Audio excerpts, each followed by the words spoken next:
I'm Peter Adamson, and you're listening to the History of Philosophy podcast, brought to you with the support of the Philosophy Department at King's College London and the LMU in Munich. Online at historyofphilosophy.net. Today's episode, God's is the Quarrel, the English Reformation. Imagine, if you can, living in a time of intense ideological disagreement, in which the slightest of provocations escalates into bitter dispute. Hard for us to relate to, but this is exactly how things were in the 16th century, as is illustrated by the affair of the Queen's Candlesticks. They adorned Elizabeth I's private chapel along with a cross, which seems harmless enough, but some reformers saw this as an unacceptable gesture in the direction of Catholic pageantry. These candles smelled not of potpourri, but of popery. At least 4 times, the offending decorations were defaced or knocked over by outraged individuals who were putting the protest into Protestantism.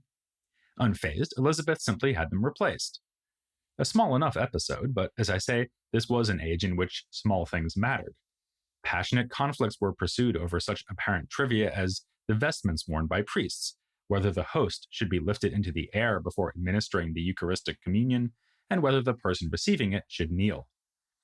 As for such theological issues as the exact mechanics of the Eucharist, or the way in which God offers salvation to humankind, these were considered far from trivial. In defense of their preferred answers to these questions, people were willing to languish for months or years in prison, to die an agonizing death by being burnt at the stake, and of course to inflict these punishments on their fellow Christians.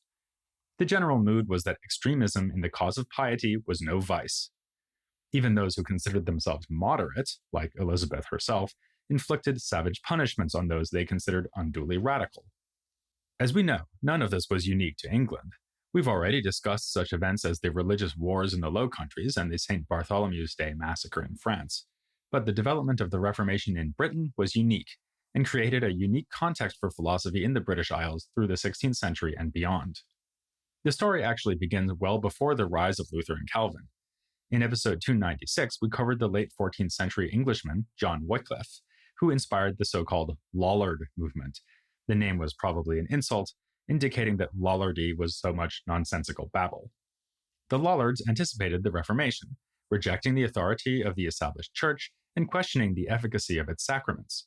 It would be natural to assume then that when the ideas of Luther made their way to England, they fell upon fertile soil and so easily took root. But scholars are divided about the relevance of Lollardy to the success of the Reformation in England. On the one hand, regions of Lollard activity were often areas where popular Protestantism flourished.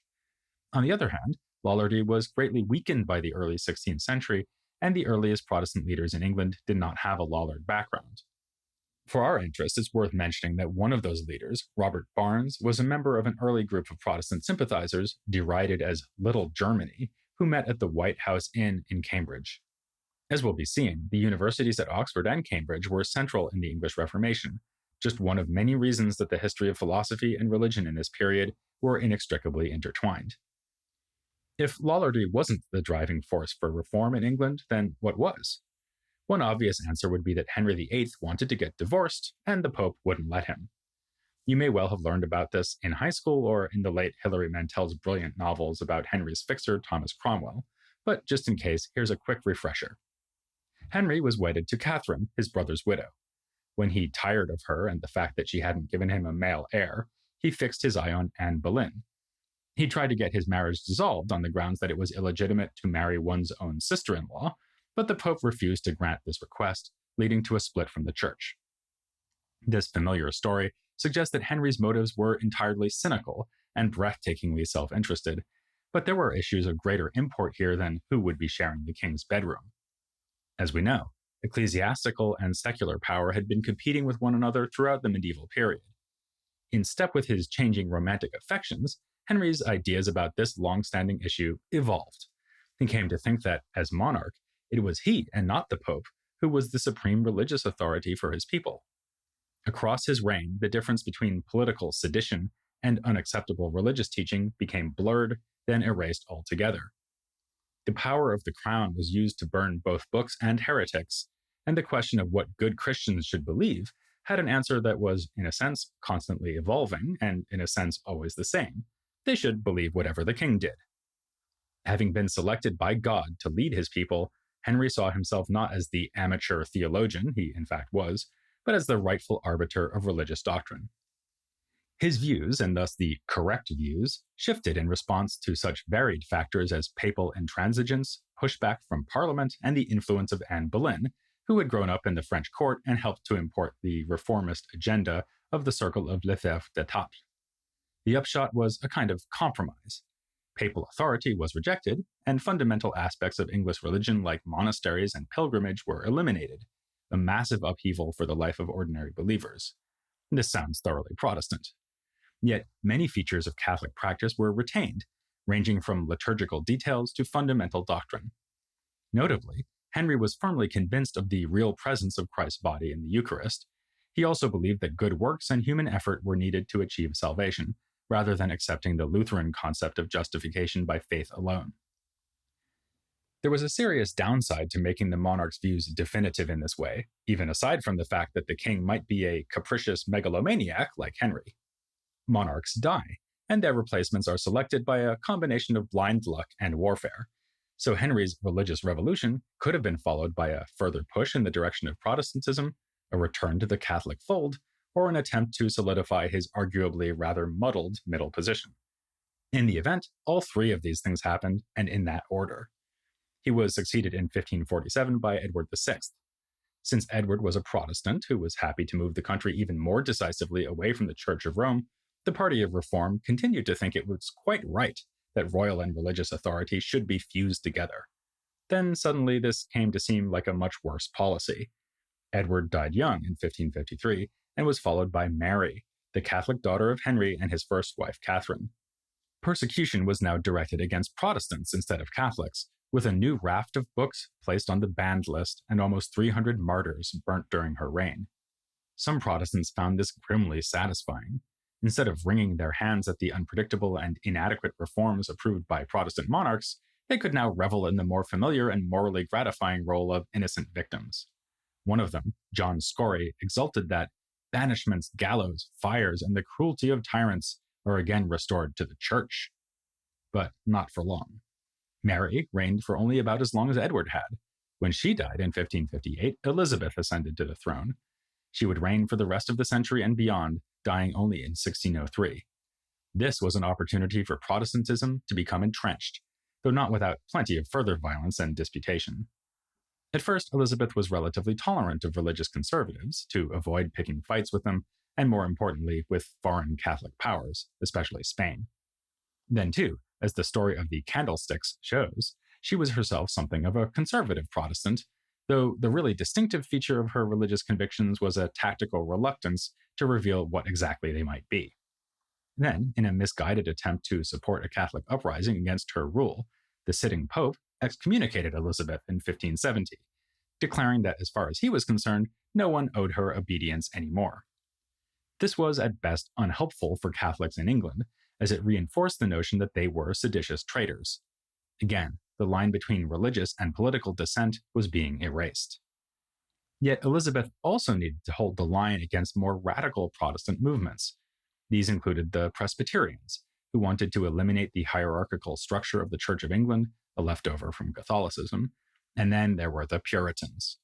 This term, like the word Lollard, originated as an unflattering description, in this case applied to those who wanted to strip churches of their last decorations, no more candlesticks, and make official doctrine conform to the more radical ideas circulating on the continent.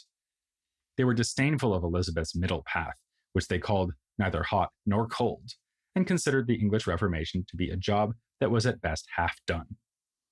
Elizabeth turned the weapons of state oppression against them, so that both Catholics and radical Protestants were in danger during her reign.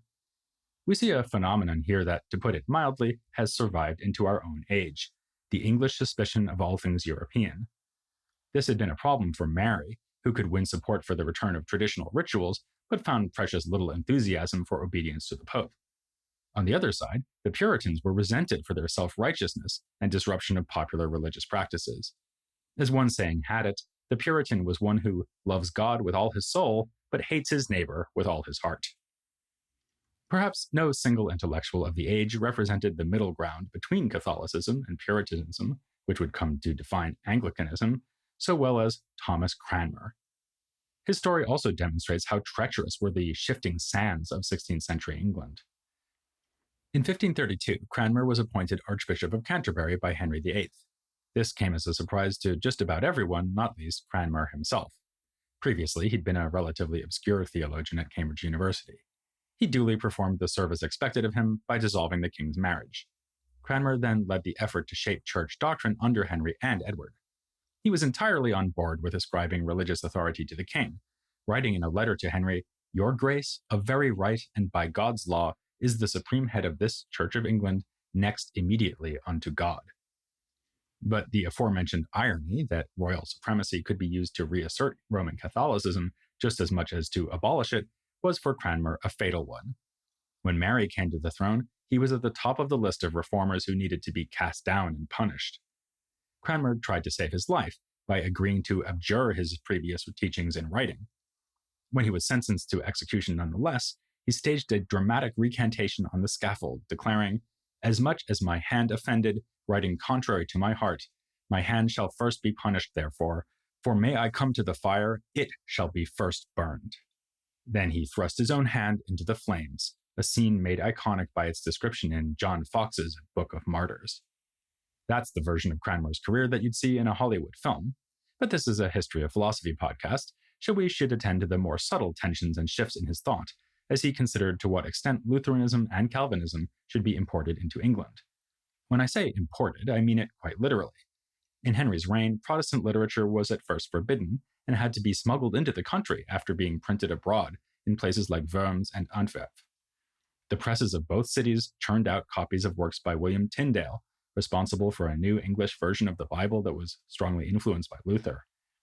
Cranmer himself spent time abroad and wound up marrying the niece of Andreas Osiander. You'll remember him as the one who tried to defend Copernicus by saying that his new system was merely a hypothesis.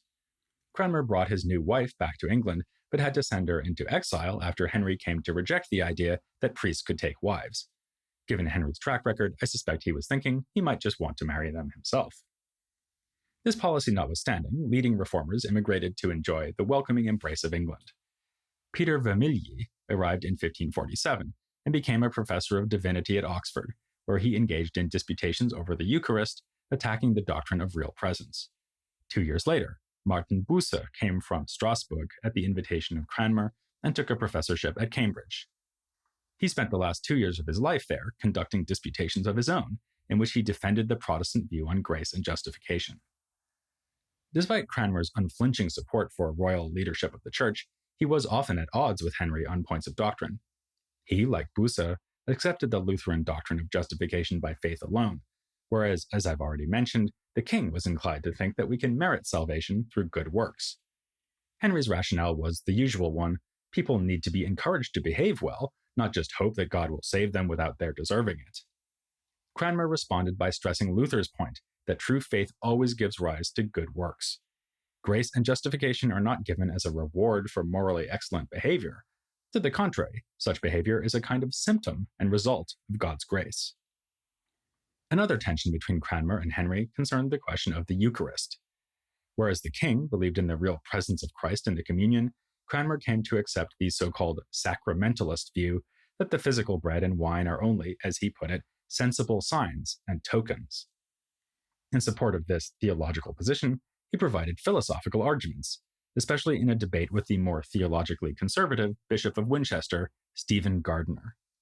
There is, argued Cranmer, a fundamental metaphysical difference between spiritual and physical reality. So if the effect of the communion is meant to be spiritual, then it does not need to involve a physical change of bread into flesh.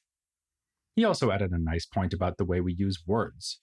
When Christ shared out bread to his disciples and said, "This is my body," he was simply bestowing a title upon it, as when people call Cranmer and Gardiner Canterbury and Winchester in light of their positions as bishops. In another passage from this debate, Cranmer sought to put Gardiner in his proper place, namely a subordinate one. Alluding to his opponent's training as a lawyer rather than a theologian, Cranmer suggested that Gardiner should submit to the authority of those with more expertise, like Cranmer himself, for instance, who had earned the right to determine true doctrine for himself. He said to Gardiner, "I, having exercised myself in the study of Scripture and divinity from my youth, have learned now to go alone." Despite Luther's talk of the priesthood of all believers, we've seen repeatedly that leading reformers were quite happy to tell everyone else what to believe. This was often justified on humanist grounds. I know Hebrew and Greek and you don't, so you should listen to me when I tell you the meaning of the scriptures. In the passage just quoted, Cranmer does not flaunt knowledge of ancient languages, but he does something similar, asserting his prerogative as a specialist to think for himself, even where his determinations departed dramatically from centuries' worth of tradition. His deliberations issued in the English Book of Common Prayer, published in 1549 and again in a revision of 1552. Cranmer had a leading role in its composition, and it is the most lasting statement of his mature theology, which turned out to be a pretty wholehearted endorsement of the Reform agenda, especially in the second edition. One historian has written of the Book of Common Prayer that it did away with almost everything that had, until then, been central to lay Eucharistic piety. Yet the book also argues for retaining some traditional church practices on the grounds that, without some ceremonies, it is not possible to keep any order or quiet discipline in the church. Some disagreed. At the beginning of this episode, I mentioned that there were even conflicts over what priests wore in church. I had in mind John Hooper, who complained about the 1552 version of the book because it allowed the priest to wear traditional vestments. There was no scriptural support for such a symbolic assertion of hierarchy. In vain would you search the Bible for a passage reading, "No shirt, no shoes, no service." And by wearing distinctive ceremonial garb, the priests were separating themselves from the laity. The fact that Cranmer was willing to defend such practices shows that, in a way, he too was a conservative.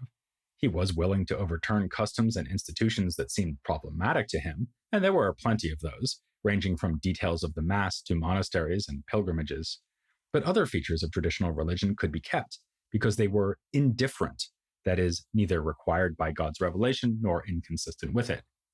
The same justification was later given by theologians in the time of Elizabeth, when they concluded a disputation over those candlesticks by somewhat grudgingly admitting that it didn't really matter whether they stood in her chapel. A more momentous example was something we find with John Whitgift, Archbishop of Canterbury under Elizabeth as of 1583. Against the Presbyterians, he defended the structure of the Church of England, with its ranked layers of bishops, priests, and deacons. This on the grounds that no one arrangement is prescribed in Scripture, so that any practically effective solution would be acceptable. But any such appeal to the indifference of certain matters was rejected by more radical Protestants. For them, Scripture should be followed to the letter in all things. Everything that wasn't right was wrong, nothing was neutral. The second edition of the Book of Common Prayer from 1552 would turn out to mark the limit of established reform in England. Those who wanted a more thorough divestment, in Hooper's case quite literally, of Catholic customs would continue to see the changes in religious practice as a job half done. And modern historians have often agreed. It has been argued that, far from being fertile ground prepared by the Lollards for religious revolution, late medieval England actually had a thriving and successful Catholic culture. People were not crying out for change, and there was no equivalent of the Peasants' War in 16th century England. Rather, change was imposed from above, in a so-called magisterial Reformation. Furthermore, because Catholicism enjoyed broad acceptance, it died only slowly. The wider population might be ready to ditch the Pope, a distant figure to whom they owed little or no devotion, but they clung to the customs and rituals that structured their lives and provided familiar spiritual comforts. Scholars thus admit that historians now cannot decide when the Reformation occurred, and that by the end of the century, English churchgoers were de-Catholicized but un-Protestantized. What they were not is a good deal clearer than what they were. Maybe what they were, most of all, was confused. They might well have appreciated the summary of the Reformation found in a classic book spoofing literary history called From Beowulf to Virginia Woolf. Throughout the Middle Ages, England had been Roman Catholic, but with Henry's divorce, she became Christian, although the French still obstinately believed in God and remained Catholic. We can leave it to the less satirical historians to debate the question of whether the Reformation in England was fast or slow, but given our interest in the history of philosophy, we should at least note that the contrast between a top-down and bottom-up Reformation, imposed by political elites or demanded by the masses, leaves something out.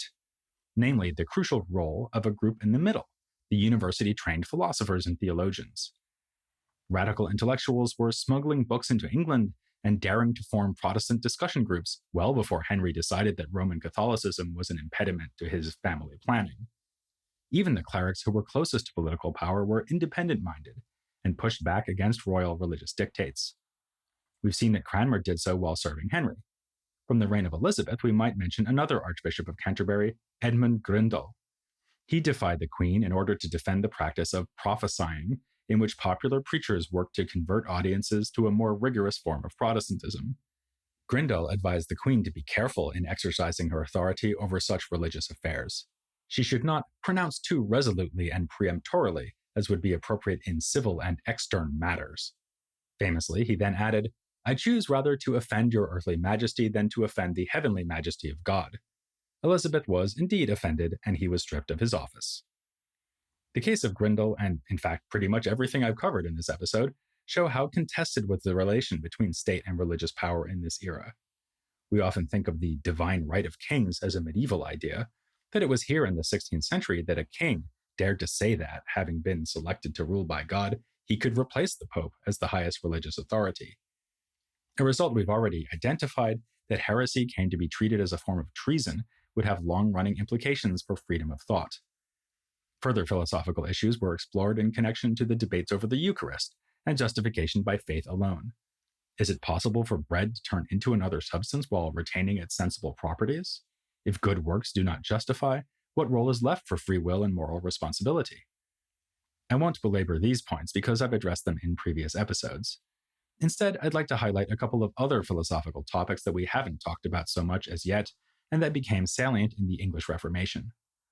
First, the question of authenticity and belief. In this period, people spoke of Nicodemism, a reference to the biblical figure Nicodemus, a Jewish leader who was only willing to speak to Jesus in secret at night. They meant the common practice of hiding true religious convictions out of fear of persecution. Elizabeth herself could be accused of this, given her reticence to make her own views known both before and after she became queen, but the charge could be aimed at wide swaths of the population. Protestant rule failed for decades to eradicate sympathy for Catholicism, but understandably, few people were ready to burn at the stake in the name of that sympathy. The Spanish ambassador and bishop, Álvaro de Quadra, spoke out against this hypocrisy, saying that it is far better to suffer most bitter cruelties than to give the least sign of consent to such wicked and abominable rites, by which he meant Protestant services.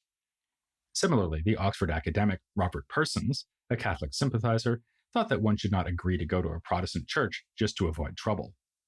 A similarly strict line was taken by Protestants. You may remember Calvin advising his French supporters to go into exile rather than pretending to be good Catholics. During the persecution of Protestants under Mary Tudor, many English reformers did just that. When Protestantism returned, its theologians thought that many people were still playing it safe. William Perkins, for instance, enjoined the faithful not just to parrot religious truths, but to apply them inwardly to your hearts and consciences, and outwardly to your lives and conversation. This is the very point in which we fail. So similar were the Catholic and Protestant frustrations over this issue that one Puritan, the delightfully named Edmund Bunny, recycled invective against religious hypocrisy from a Jesuit author. I'm guessing that insincere celebrations of Easter, in particular, made him hopping mad. The form of words used in that quotation from Perkins shows why this is a topic of philosophical interest. Can one hold a sincere belief inwardly without manifesting it outwardly? Or is it morally unacceptable to go through the motions while silently thinking that they are bogus? Speaking of the Jesuits, this is an issue we'll revisit when we get to them and talk about their policy of mental reservation. A final area of philosophical interest worth flagging here is the role of religion in forming identity and community. It's a familiar worry that the loss of uniform religious commitment tends to undermine social cohesion. The modern-day version of that concern is that the rise of secularism has removed an important bond that used to hold together nation-states and unify their populations. The 16th century English had a similar fear, though in their case it was prompted by the unraveling of traditional customs in the name of Protestant piety. A recent book by Andy Wood looks at the value of neighborliness in this period, and shows how widespread was the feeling that reform was the opposite of a good fence, it makes for bad neighbors. Wood provides many choice quotes, including the one I already offered you about Puritans loving God and hating their neighbors. Here's another one, which is on the long side, but well worth savoring. It's from a dialogue written by Thomas Smith in 1549. Some with this opinion and some with that, some holding this way and some that way, and some another, and that so stiffly as though the truth must be as they say that have the upper hand in contention. And this contention is not the least cause of these uproars of the people, some holding of the one learning and some holding of the other. In my mind, it made no matter if there were no learned men at all, for of diversity thereof comes diverse opinions. Notice that Smith traced the uproars he so lamented to the conflict between learned men. This provides support for the idea that a few stubbornly convinced intellectuals were indeed having a dramatic impact on wider society. The Reformation is proof that ideas do affect the world, even if not in the way their inventors intended. As we trace the impact of the Reformation across Europe, we are left with one more region that needs to be considered in detail. To the north of England, a version of the same story was being written, with enormous consequences for the development of philosophy in the 16th century and beyond. Perhaps most remarkable in the short term were the radical proposals that were being made in the political sphere. The writings of John Knox and George Buchanan will remind us of arguments we saw in Huguenot authors, but follow those arguments even further, to the alarming conclusion that the assassination of a tyrannical ruler may be justified. So join me next time as we learn about the circumstances in which a king may be kilt, as we look at the Reformation in Scotland, here on The History of Philosophy Without Any Gaps.